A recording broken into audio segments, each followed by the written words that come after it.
সংসদৰ বাজেট অধিৱেশনৰ আজি চতুৰ্থ দিন ৰাষ্ট্ৰপতিৰ অভিভাষণক লৈ আজি সদনত আলোচনা ৰাষ্ট্ৰপতিৰ ভাষণৰ ওপৰত ধন্যবাদসূচক প্ৰস্তাৱ সদনত ৰাজ্যসভাত কেন্দ্ৰীয় মন্ত্ৰী সৰ্বানন্দ সোণোৱালৰ ভাষণেৰে আৰম্ভ ৰাষ্ট্ৰপতিৰ অভিভাষণৰ আলোচনা को ले लीजिए साथ साथ में हमारे नॉर्थ हाँ आपने तो गमछा तो फेंक दिया आपका नेता ने आपको समझ में नहीं आया ये हमारे गमछा में आप सुन लीजिए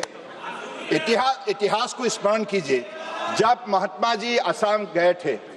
तो उन्हें गामूसा देख के उन्होंने कहा था इस गामूसा में हमारी असमिया का जो महिला अपना सपना को रचना करते हैं तो आपने इतने बड़े एक वस्त्र को आपने कभी भी आपने पढ़ नहीं पाया सीख नहीं पाया क्योंकि आपने हमारे विरासत के बारे में आपका कुछ भी ख्याल नहीं है।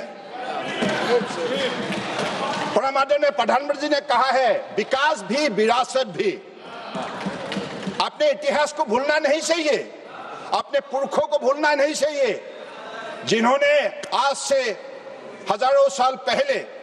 देश के लिए जो मेहनत की है, जो त्याग की है, उनको अगर आप भूल गए तो आप भविष्य कभी निर्माण नहीं बना सकते, कभी भविष्य आपको आप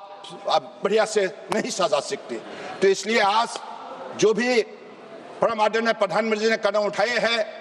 डॉक्टर भूपेन हजारिका सिर्फ हमारे देश के ही नहीं दुनिया का एक बड़े कलाकार है। अमेरिका हो अफ्रीका हो everywhere he is highly respected लेकिन भूपेन दा को कभी भी उन्होंने इज्जत नहीं दिया। बार बार असम में लोगों ने कहा भारत रत्न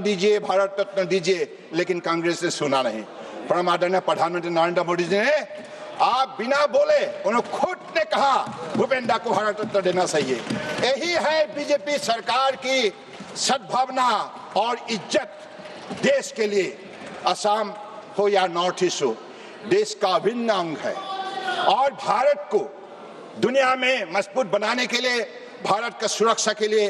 असम और नॉर्थ ईस्ट की जवानों ने कई बलिदान दी है और इसलिए स्वतंत्रता संग्राम में भी असम का जो भी वहाँ योगदान है जो भी वहाँ कंट्रीब्यूशन है ये आप सबको अध्ययन करना चाहिए, इतिहास को स्मरण करना चाहिए। तो ये ऐसा एक प्रांत जिस प्रांत को आप तो पहचान नहीं पाया लेकिन परम आदरणीय प्रधानमंत्री ने कहा ये देश के अस्थल भी है, देश के अस्थल भी है और अगर असम नॉर्थ ईस्ट विकास होगा तो देश विकास होगा। नॉर्थ ईस्ट अगर आत्मनिर्भर बनेगा तो देश आत्मनिर्भर बनेगा। इसके वजह से आज नॉर्थ ईस्ट की सभी 5 करोड़ जनता आप मोदी जी को अपना खुद का मानता है और आज मोदी जी ने अपने कठोर परिश्रम और ईमानदारी से जो भी काम की है देश में इसलिए आज देश का सबसे प्रिय नेता बन चुका है और दुनिया में भारत का जो नाम जिस हिसाब से रोशन की गई है दुनिया में पहले विकसित देश भारत का राष्ट्रप्रधान से बड़े इज्जत से बात नहीं करते थे लेकिन आज किसी भी मंच में बोलिए अमेरिका हो चाइना हो जर्मनी हो any part of the world he is highly respected leader in the world and he can bring solution to any kind of global situation. So this is the power of Modi's vision, this is the power of his leadership, this is the power of his commitment, this is the power of his dedication, this is the power of his devotion and this is the power of his decency and discipline of life. So I believe अगले दिनों के लिए हमारे नई पीढ़ी विशेष रूप से हमारे भारत को दुनिया का सबसे शक्तिशाली विकसित देश बनाने के लिए अगले दिनों में मोदी जी के नेतृत्व में जोड़ने के लिए सब लोगों ने अभी मन बनाया है। देश का हर नागरिक का आज जिस हिसाब से आत्मविश्वास दुगुना हुई है तो मुझे लगता है कि ये दिन दूर नहीं जब भारत दुनिया का सबसे पावरफुल